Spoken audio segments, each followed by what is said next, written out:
up, everybody? Mighty Mom here once again.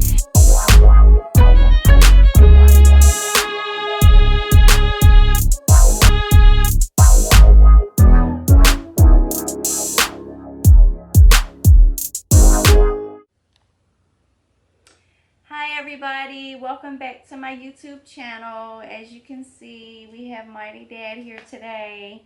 So today's video is going to be about his motorcycle accident that yesterday marked 2 years since his motorcycle accident, October the 22nd, 2017. So I just thought that maybe I would do a video to share with you all what you all didn't see in the video that you all have seen on my YouTube, where it's just got pictures and his recovery and all of that. So this is kind of how that day went from the beginning to the end. So I hope you all enjoy, and we will start with that Sunday afternoon on October 22nd, 2017. What Mighty Dad recalls. Okay. Well, it's a whole lot that I don't recall, but that happened that particular day on the 22nd. The only thing that I can remember is me waking up during the afternoon, getting ready to go riding, meet up with my partners who I ride with, my riding crew, and I remember us meeting up at the BP gas station maybe around about 2-3 o'clock, somewhere around there. And normally when we ride for about 2-3 hours, something like that. We go to different locations around the city of Atlanta. So at that point we met up at the BP. After we met the BP, we rode to the Quick Trip in Decatur. And we left the Decatur, and then we said, let's ride some little more. So we ended up coming back and going. Our next stop was going to be at Welcome All Park, because we normally go there at Welcome All Park, and we conversate and mingle around with people. But once we got there, for some reason, there wasn't nobody. People wasn't at the Welcome All Park like they normally. So we went up the road, stopped at the gas station on Washington Road, got some gas there. So we said we was gonna make another run, and we was gonna go up 675, turn around, pick up some more riders, and then we was gonna come back and go to Fulton Industrial, come back down Camp Creek, go to Fulton Industrial. From Fulton Industrial, we was gonna come up South Fulton Parkway, and then stop on Old National to the Mexican restaurant. That was gonna be it. But normally when we stop there, I keep going and head on to work, which I had already told them. I said, okay, once we do all that, then I'm gonna head on out. They said, okay, cool. So at that point, that was the last thing I remember from that particular date, until maybe it might be about 4 weeks later when I finally woke up conscious at the Shepherd Center and was like, what the hell's going on? So my version of what happened that day, got up that Sunday. Arnesia and I was headed to Cumberland Mall. So we left Mighty Dad here and kissed goodbye, said be careful. Went on to Cumberland Mall. Armani had a walk or a run at school that she was working with. So we reached out to her and said, hey, we're headed to Cumberland Mall to hang out and to eat. And so I said, well, when you finish, let me know, and I'm going to send you an Uber. So did that. She met us at Cumberland Mall a little later on, and we ate, walked through the mall, wasted some hours.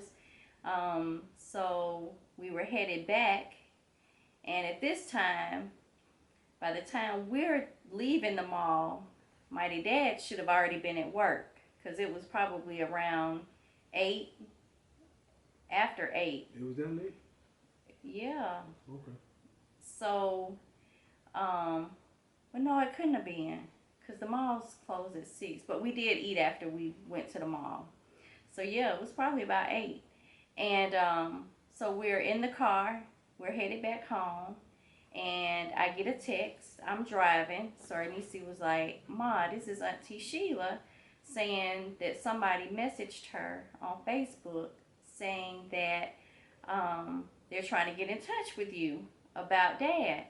So I said, "Okay." I said, "Well, call Sheila back."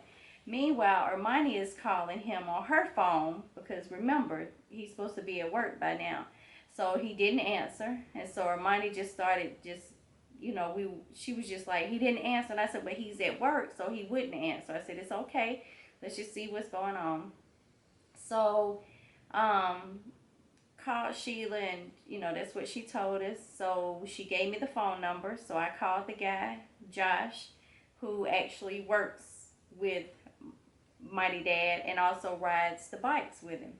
And so called him, and he said, "Hey Melody, just wanted you to know that Ernest and his bike went down today." And I'm like, "What?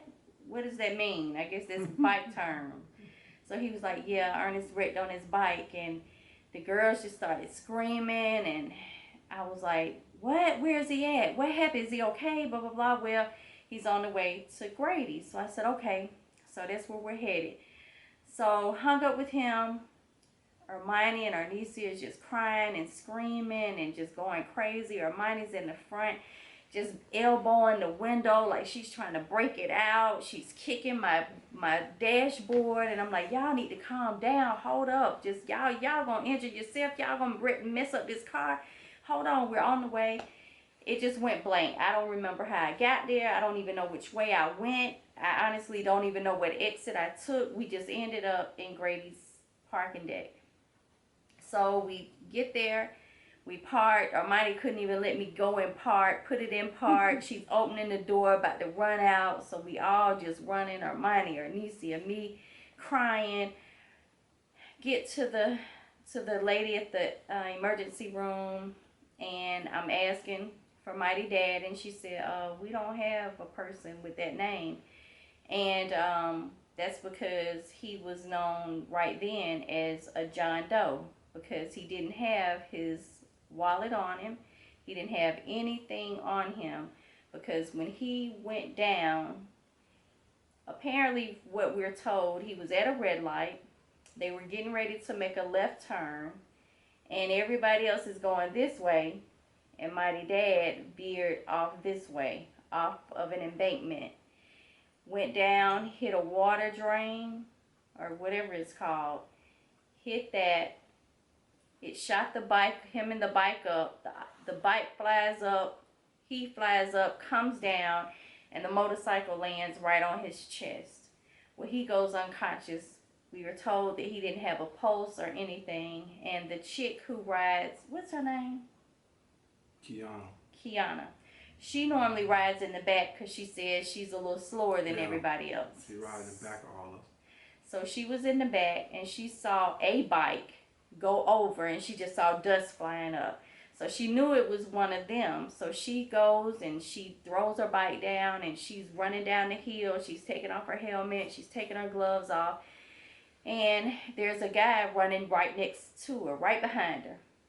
And she turns over, and she says she don't know who he is. So she gets down there, and she's just trying to just see what's going on. Said Ernest didn't have a pulse or anything. So the guy was like, "I'm an off-duty paramedic. Let me see." So he kind of revived Ernest until they called him. Kind of revived me. He did, not kind of. He did revive him, because from what we're told, he had no pulse by the time she got down there. So he revived Ernest, stayed there till the ambulance came, and he disappeared. Y'all, to this day, we don't know who he was, but we thank God that he was there at that particular time, at that moment. Don't know who he was. Kiana said she turned around to thank him and to ask him, he was gone. So we just say that he was Ernest's guardian angel for that day, and he honestly was. Because if he wouldn't have been there, I wouldn't be here now. Right. Because I don't know how long it took the paramedics to get there, but just thank God that he was there. So if you were there on Camp Creek or whatever that day on October 22nd, 2017, and you recall that you brought somebody back to life, thank you. Hopefully you are a fan of ours. But nonetheless, so we get to Grady and he's a John Doe. And the nurses come and he's laying on this silver, just a silver flat surface. I don't even know what it was. But he looked terrible. We're thinking like, oh God, he's about to go. You know, this is it. And he had a neck brace on. He had his long tube down his throat. His eye socket was out. He had scars. He had a big old what do y'all call that? Road rash. Road rash on his shoulder. It was all skin up. Just looked like we didn't know what he looked like. He definitely didn't look like Mighty Dad. And so, you know, we're just crying and, you know, just praying for the best. The nurse comes in and, you know, she talks to us and she said, you know, the doctors will be in to talk to you. But, you know, as of right now, I don't know his condition, So as we were riding, one of us called Sheila back and told her. So she called all of our friends and everything. So when we got back out from seeing Ernest on the table, like so many people were already in the waiting room. It was just ridiculous. It was so many of our friends and family members. My sister, my cousin, his aunt, his friends, his sister was there. Just so many people were there for support for us. And that they had to put us in a room by ourselves because it was so many people, and you know, people were going in and you know, just to check on him and see how he was doing and everything. And they sent him up to ICU, and he stayed there for about 4 weeks. About 2-3 weeks. Yeah. Before you told me I moved to another regular room. And I was in ICU for about 2 weeks, I think. Yeah, but he was there probably a total of a month, if not 3 to 4 weeks. I know. I think I was at Grady like 3 weeks, and then I left Grady, and then after that I went to the Shepherd Center. So while he was at Grady, once he went to ICU, he still was out of it. They had him sedated because of the tube, and you know, because he couldn't eat yet because he had a broken neck, and he had anyway, it stuck up like this. Like his bone is here and he had a little piece sticking up. So they had to fix that. And plus they had to insert a screw in his neck. And so the doctors came to me one day. They were talking about surgery. Was it one day? It was the day after. It was the day after that I went. You forgot the story you told me? It wasn't the day after. When was it? I'm telling you, it was not the day after. I thought it was the day after I went in the hospital. They told you we got to do surgery. No, it wasn't that soon. Immediate surgery. No, because they weren't sure. You don't know. I know. I don't know. Okay, well, tell the story. Go ahead. All right, go ahead. So, whatever day it wasn't the day after. It was a couple days. And the doctors came to us. But anyway, meanwhile, they were saying, some of our friends were saying, don't let them do surgery. Whatever you do, you know, So when they came to me, I was in a room by myself. The two doctors came in and said, hey, we need to talk to you. So we really need to do surgery and we need to do it now. So I didn't know what to do. And I said, well, can I go out and, you know, ask? They said, we really need to do it now because we need to know right now so we can set it up because we need to do it first thing in the morning. I said, okay. So I said, so the doctors were in the room and they said that they needed a decision right now. So I went out of my comfort zone and asked them if they believe in God, and they kind of gave me this puzzled look and said yes. So I said, do you mind me praying? Which I've never done before, may not ever do again, but I just felt it and that's what I did. And so I just started praying, a little short prayer. Dear God, I pray that I'm making the right decision. I just pray that you are with these doctors as they're working on my husband, and I pray that everything goes well. And as you can see, it did.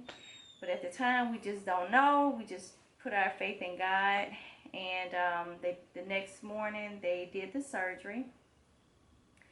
And they came back and said everything was good. And so Successful. it was successful. Excuse me. And so after that, things just started looking better. And he was able to take out the feeding tube at this time. What else did they do? They kept his neck brace on for a while. But then he was able to start therapy as far as like starting to walk. They took him from the ICU to a regular floor, and that's where they started the physical therapy. And it was just a little bit, they just kind of walked with him, and they had this band around his waist, and the therapist would stand beside him and hold it, and kind of had to guide him because he would lose his balance. So he had to actually learn how to walk. And he was like first he was on a feeding tube, then Puree food, is that what it's called? Puree food. Parade, and yeah, food, like baby food, like, you know, applesauce and stuff. And they gradually, he couldn't drink water because it would choke him. So he really had to just learn everything and start as like a baby and coming back up. And so once that happened, they were wanting to release him to come home. And that wasn't going to work because I couldn't stay home and do everything for him 24/7. So, and we knew just in his state that he was not ready to come home either. He needed more therapy. So his aunt and she brought to my attention about the Shepherd Center. So we suggested it to his caseworker. And so she started working on that, sent the papers over to get it approved for him to come over, because they're a brain and spinal injury. So unless you have those two things, then usually they don't accept you. So anyway, they denied him the first time, and we kind of had a fit. So my cousin and I was walking to go get something to eat one day, and saw his doctor and mentioned it to him, and his doctor acted like he really didn't know what was going on as far as them denying him. And I don't know if he just hadn't been told or what. But anyway, he had a necklace on, and it was a cross. And so my cousin kind of looked at him and said, you know, are you a man of God? And he said, I am. So, you know, normally doctors don't talk religion to you, period. So he and Ronnie started talking, and Ronnie just kind of mentioned that, you know, his Ernest papers got denied. And he was like, what? Okay. So, you know, he said, well, let me go back and look at his papers. Let me just see what was denied, why they denied him, or whatever. So anyway, long story short, everything worked out. The doctor resubmitted everything. He got over to the Shepherd Center. So now here comes the real work. We get over there, and he had to go through all kinds of therapy. What, you went through PT, which is physical therapy. What other kind of therapy? For the brain, make sure I was thinking, my thinking capacity was right. I had all kind of like little tests they were giving me to make sure I could think through stuff, and they had to give me one for the driving because I couldn't drive when I first got. They said I couldn't drive until I got recertified to drive again. Mm-hmm. And yeah, it was so you went to physical and like mental therapy. That's what it was. Yeah. So he went through that for some weeks. About 2 weeks I went through that. So then you just started remembering. That's where you started remembering stuff. I don't remember anything from the past. From the time when I had the right before I had the accident. I remember maybe an hour before I had the accident until I was at Shepherd's, and then that's when I really came back to remembering, like, coming unconscious. That's what it was, conscious. I was still unconscious, and I finally woke up, and that's when all y'all was in the room, and I'm like, what the hell going on? Where the hell I'm at? Yeah, and y'all, it took every day we had to just remind him because he would forget. I think his short-term memory was just off because we would tell him one day where he was, and even at Grady, we were like, he kept saying, where am I at? And we would say, Grady, and he was like, no, I'm not. So we had to explain, like, yeah, you wrecked your motorcycle. And he was like, what? No, I didn't. Y'all, he was so concerned about that motorcycle. At Grady or at Shepherd? At Grady. Like, we would tell you at Grady. Well, at You Grady, didn't remember. You don't remember nothing at Grady. I don't even remember me being at Grady. At all. And he was there for at least 3 weeks. Yeah, it may have been a month. But he don't remember anything. But we would talk to him and ask him certain stuff. He didn't even know how old Arnesia was. He knew who we were, but he didn't know details. So every day we would have to remind him. So even at the Shepherd Center, when he started thinking more and just remembering, that, okay, I am in the hospital, we would tell him again, and I even showed him pictures of the motorcycle because, as you see, it was just dismembered. Everything was just everywhere. And I went to I was gonna say grave site, but yeah, the junkyard. No, it was the where they told it at. Whatever it was, that bike is there, and wherever it's at, I don't care. But anyway, I took pictures and showed him the pictures on the phone, and he was like, "What? This is my bike!" Like he just couldn't believe it. And so every day he would have some type of therapy. So I didn't stay overnight once he got to Shepherd Center. So I think I went back to work some days. So while he was doing physical therapy, there was nothing I could do. So I did go back to work, and then every day we would go and visit in the afternoon. So then he started becoming where he could eat more. He could swallow. Like they did swallowing tests on him. Like everything. Like he had to build his lungs back up. So he had to blow through this thing. He had to use a little squish thing to build up his strength in his hands.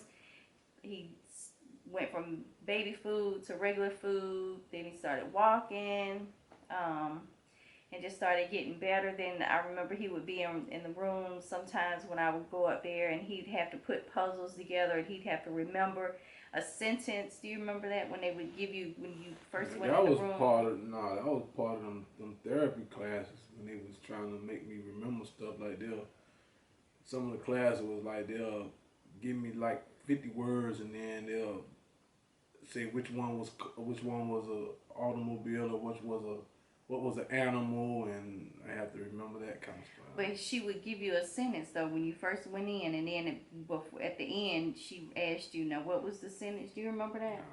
Maybe, I don't know. Oh, okay. But yeah, she would give him like a short sentence and say something, and he would at the end have to remember it. So anyways, but as time went on, he was released from the Shepherd Center, and then he had to go back to outpatient therapy, and that was like 3 times a week. Oh, yeah. So we would go all like 3 times a week, back and forth, back and forth. So it was a long process. So from October the 22nd, 2017, all the way. I forgot when I got that neck brace took off. That was during outpatient. So we would have other appointments to go to besides that. So they finally took the neck brace off. Then he had to go through a driving course and get approved for that, to start back driving, to get released to go back to work. Like it was a long process. And from him not having a pulse to him sitting here beside me today, 100%. I don't know if you 100% back now. I don't know, but him just still being here with us, it means a lot. The people at Grady Hospital, ICU did a great job. The therapists at the Shepherd Center, like shout out to all of y'all. if y'all are fans and y'all see this video, like, y'all are tremendously a lifesaver to families and families that are dealing with it. Not only the patient, but like the wives and the children and the siblings and the mamas and the dads. Because while we were there, like, I'm just sitting and I'm watching all these other people going through therapy, and then just seeing how they even came through from the first time that I saw them to now they're able to feed themselves. Like, the Shepherd Center, the Shepherd Center is, man. Shepherd Center is something serious, guys, for real. Yeah. I mean, I've met a lot of guys who just can't do nothing for themselves, or women, men, both, you know, well, Young, old. young, old. I met one guy, met the one that got through the windshield and came out the front of the windshield, and he was messed up pretty bad, man. And he was at the Shepherd Center with me too, and it's a lot of different people that I met, and a lot of circumstances where they won't be the same ever again. Yeah, and they don't recover 100%. Yeah. Like Ernest did. So we're very thankful. I know Ernest is. He says he thinks about it and thanks God every day. Every day, yeah. That, you know, the outcome is positive and that we didn't lose him on that day, and we're so thankful. So we just wanted to share this with you all. I know y'all have seen the video, but this is just the kind of behind the scenes of what happened from that morning to the afternoon until months later, from October to when we both went back to work in January. January. So October, like 2.5 months, we were out of work and just recovering and praying, and you know. So don't take life for granted. Exactly. Man. Live every day to its fullest, and make sure you do whatever you can, because life ain't promised to you at all. No, it's not. So we hope that you've enjoyed this video, and I thank you so much. So I hope you are a subscriber. If not, go subscribe, go comment, go share, go like, and comment below also what you'd like to see next on a video. Peace. Peace out.